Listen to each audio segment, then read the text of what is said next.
Quando se fala de judaísmo, muita gente não sabe, mas existem grupos dentro do judaísmo. E muitas vezes esses grupos são bastante diferentes entre si, às vezes até com crenças opostas. Hoje a gente vai falar de um desses grupos e talvez seja o movimento mais difundido e mais famoso dentro do judaísmo. O movimento que ficou conhecido como Hassidismo.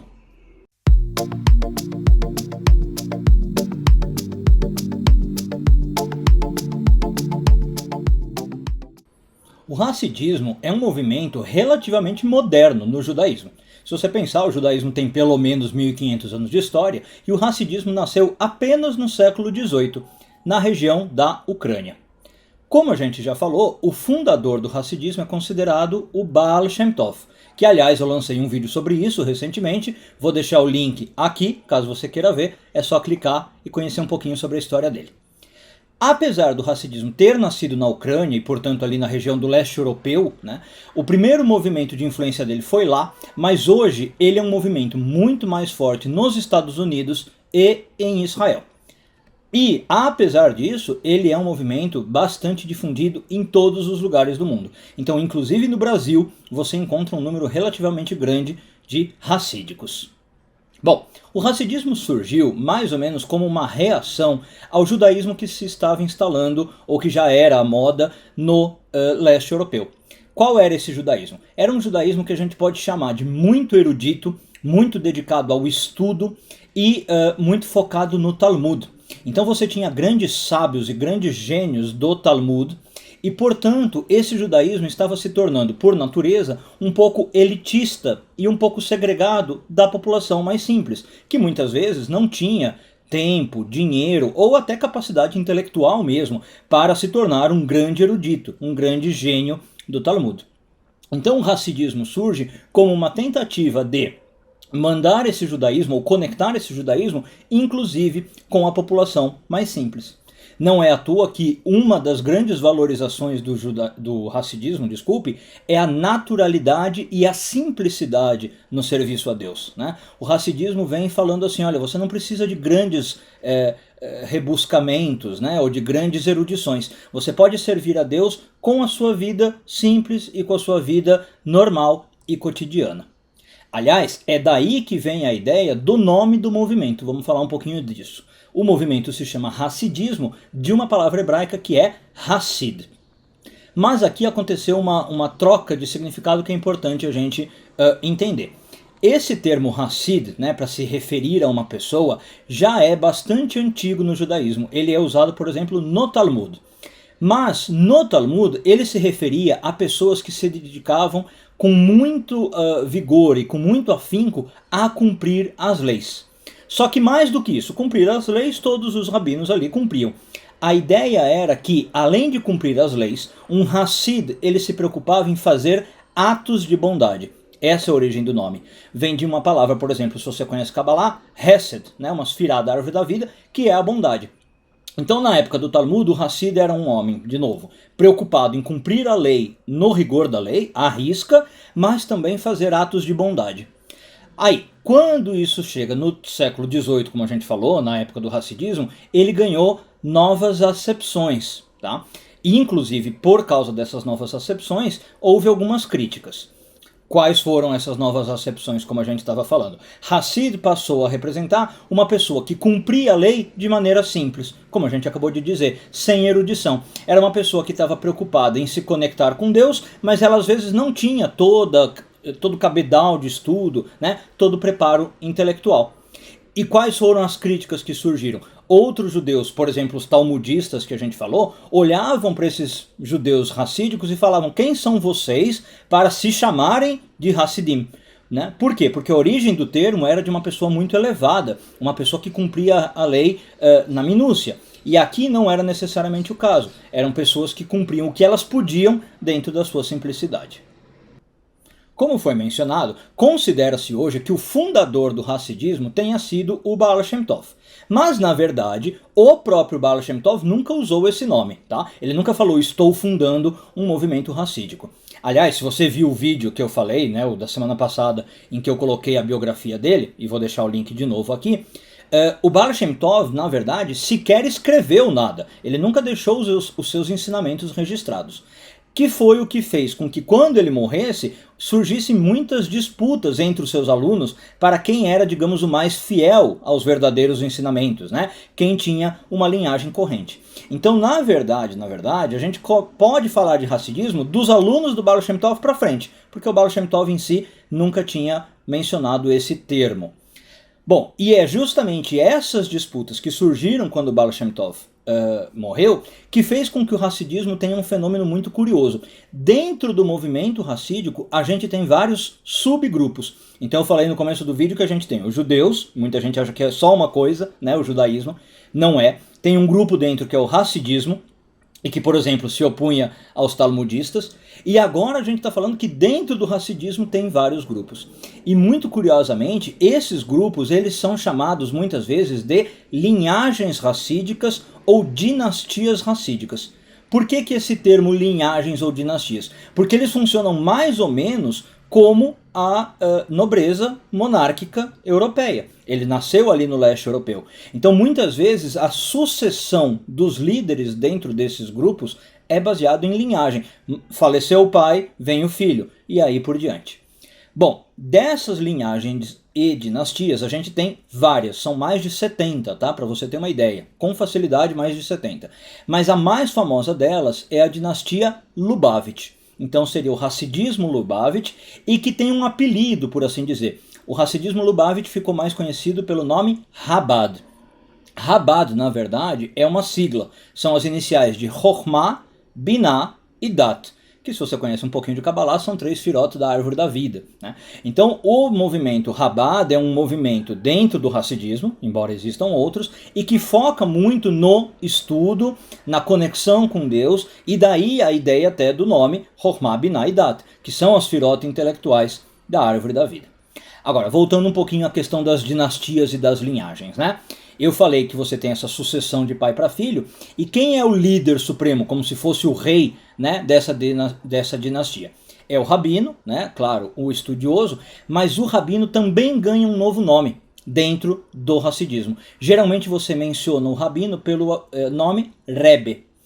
Algumas vezes, com menos frequência, ele também pode ser chamado de Admor, que é uma sigla, de novo no hebraico, para Adoneino, Moreino, Verabeino. Nosso Senhor, nosso professor e nosso mestre. Então, como dito, assim como acontecia nas dinastias imperiais, a sucessão é segundo a genealogia.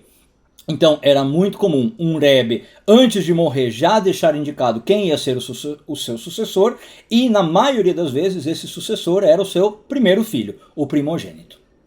Um fenômeno que também foi introduzido pelo Hassidismo é o que talvez a gente possa chamar, e alguns teóricos de fato chamam, de endeusamento dessa figura do Rebbe.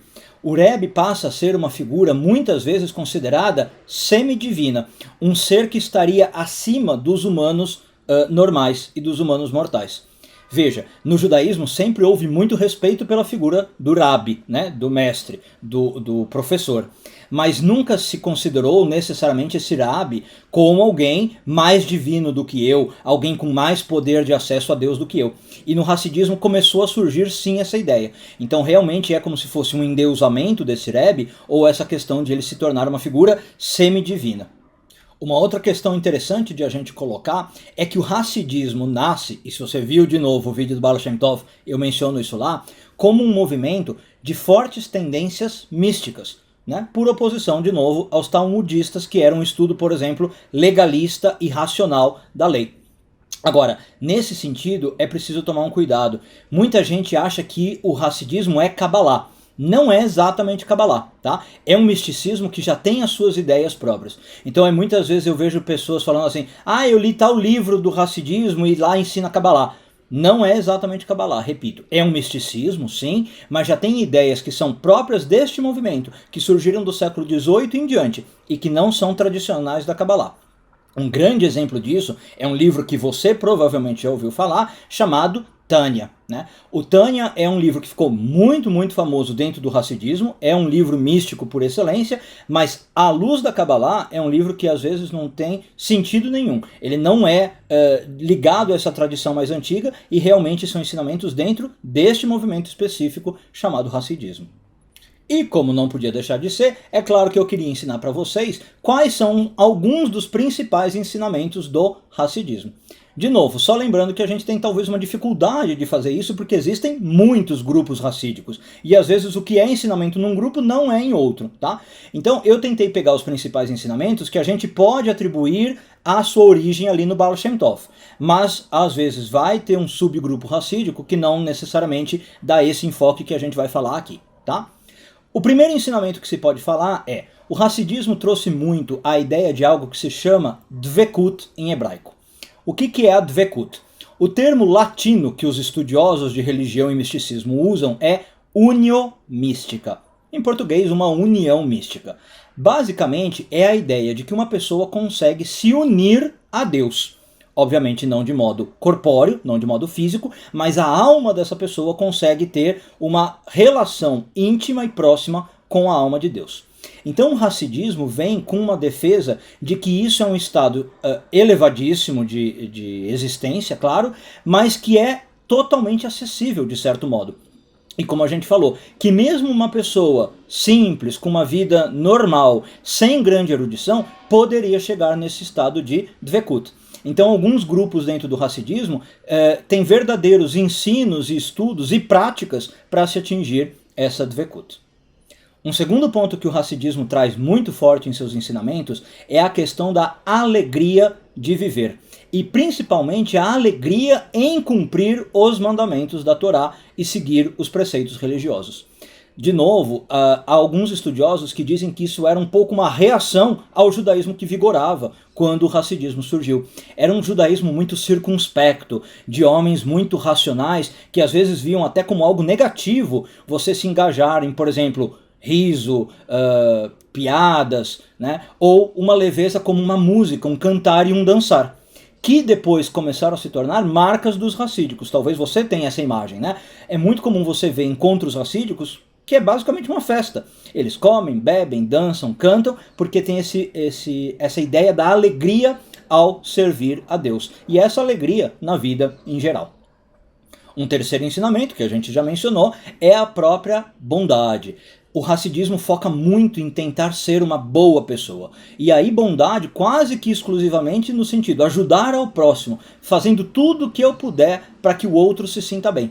Então, não só cumprir os mandamentos é importante numa visão hassídica, mas ser uma boa pessoa. E alguns grupos hassídicos levam essa ideia ao extremo, dizendo coisas do tipo: é preferível que você tenha algo de negativo, que você fique sem algo, se for para o outro ter algo bom e algo positivo na vida dele. Então realmente essa ideia de ser um Hassid, lembrando que essa é a palavra, né, Hesed, bondade, é levada às últimas consequências. Um quarto ponto muito comum no movimento hassídico, mas não há em todos os grupos, acho que na maioria, mas não em todos, é um movimento fortemente messiânico. Bom, o judaísmo como um todo né? A gente sabe que no judaísmo estamos esperando a chegada do Mashiach, do Messias, mas é como se fosse assim, outros judeus sabem dessa ideia e não são focados nisso, não fazem a sua vida girar ao redor disso. O Hassidismo põe esse ponto no centro de suas doutrinas e de seus ensinamentos. Então, muito dos textos hassídicos versam sobre essa questão messiânica. E, por exemplo, a ideia de que nós estamos a qualquer momento para receber o Mashiach, o Messias, e que tudo que a gente puder fazer ajuda nessa trazida do Messias, nessa aceleração de sua vinda. Então, surge aí a ideia de que o desempenho do papel humano na redenção da humanidade. Agora, essa vertente messiânica também surgiu recentemente alguns problemas ao redor dela, e de novo, talvez você até já tenha ouvido falar. Se a gente lembrar o que eu falei da figura do Rebbe, e como esse Rebbe é muitas vezes endeusado dentro do Hassidismo, em alguns grupos o Rebbe passa a ser visto algumas vezes como o Mashiach. E isso é, por exemplo, um grande fenômeno hoje dentro do movimento Chabad que eu mencionei. O que, obviamente, gera bastantes críticas por parte de outros judeus, que já acusam, às vezes, o Rabbad de estar desviando muito de doutrinas judaicas e talvez aí beirando ou entrando totalmente em comportamentos idólatras, né, ao falar que o Rebbe seria o Mashiach, seria o Messias. Mas, de novo, isso aí são particularidades de alguns grupos, não todos os grupos têm isso, geralmente é só mais uma ideia messiânica, sem atribuir a figura do Rebbe. Um quinto e penúltimo ensinamento que eu gostaria de trazer para vocês, que é muito focado no Hassidismo, é o que se chama em hebraico Ashgaha Pratit, que a gente pode traduzir como supervisão divina. Antes de explicar o que é, só falar que funciona mais ou menos que nem a ideia do Mashiach. Já é uma ideia que aparece no judaísmo há muito tempo, mas não era uma ideia muito central, era uma ideia que existia e ficava ali no seu cantinho. No Hassidismo ela vem para o centro das atenções. Basicamente, o que é a Ashgaha Pratit, a supervisão divina? A ideia de que tudo no mundo é constantemente controlado por Deus, até os seus mínimos detalhes. Um dos ensinamentos mais famosos do Hassidismo é aquele que diz que não há uma folha sequer que caia de uma árvore sem que Deus assim o deseje. Né? Então o que esse ensinamento vem dizer? Que qualquer mínima coisa que está acontecendo no mundo, do movimento de uma formiguinha a um grande cataclisma, é porque Deus está diretamente olhando e fazendo com que aquilo aconteça. Né? Então é a ideia de que Deus está supervisionando o mundo o tempo inteiro, constantemente e até nos seus mínimos detalhes. E o último ensinamento, na verdade, é retomando um ponto que eu mencionei, mas só para fechar, a ideia do misticismo. Né? Então esse misticismo que é central no Hassidismo, repito, não é exatamente às vezes a mesma coisa que Kabbalah, né? Por exemplo, às vezes tem discordância do que o Hassidismo acredita e o que o Zohar fala, ou o que o Isaac Luria, por exemplo, falava. Mas esse misticismo é muito, muito presente no Hassidismo, nas figuras dos Rebes como verdadeiros milagreiros. A gente falou disso no vídeo do Baal Shem Tov, né? Que ficou mais conhecido, aliás, por ser um homem místico, milagreiro, do que por ser um grande erudito. E muitas vezes esse misticismo aparece dentro do Hassidismo como fortes tendências a meditar. E esse é um movimento relativamente novo, de novo, dentro do judaísmo. Então, é claro, como em outros pontos que a gente mencionou aqui, existia uma tradição de meditação dentro do judaísmo? Sim, mas ela não era muito focal, ela não era muito central, e no Hassidismo ela passa a ser, e ela ganha novos corpos que antes não tinha. Os racídicos inventam técnicas, vamos chamar assim, de meditação, que até então eram desconhecidas, e trazem isso de novo para o leigo, para o judeu simples. Então é muito comum até hoje você encontrar vídeos de racídicos no YouTube, por exemplo, ensinando a meditar, ensinando a visualizar uma letra, o nome de Deus, ou um salmo, ou alguma coisa assim. Né? Isso é uma tendência muito forte dentro do Hassidismo. E, só para encerrar, o objetivo final desse tipo de meditação é chegar naquela dvekut que a gente falou. É chegar na unio mística, em latim. Ou, de outro modo, é a pessoa ter um êxtase espiritual. Ela, dentro desse estado meditativo, tem uma grande revelação, uma grande percepção espiritual que ela não teria no seu modo de vida normal, né, ou com a sua consciência do dia a dia. E aí, gostou desse vídeo? Se sim, por favor, não deixe de dar o like. Se você ainda não é inscrito no canal, se inscreva para ficar sempre sabendo de quando os novos vídeos são lançados. Aliás, para isso você precisa ativar o sininho, tá bom? E se você quiser, claro, compartilhe o vídeo com os amigos, use o espaço aqui de comentários para interagir um pouquinho comigo. Muito obrigado a todos, um beijo grande e tudo de bom.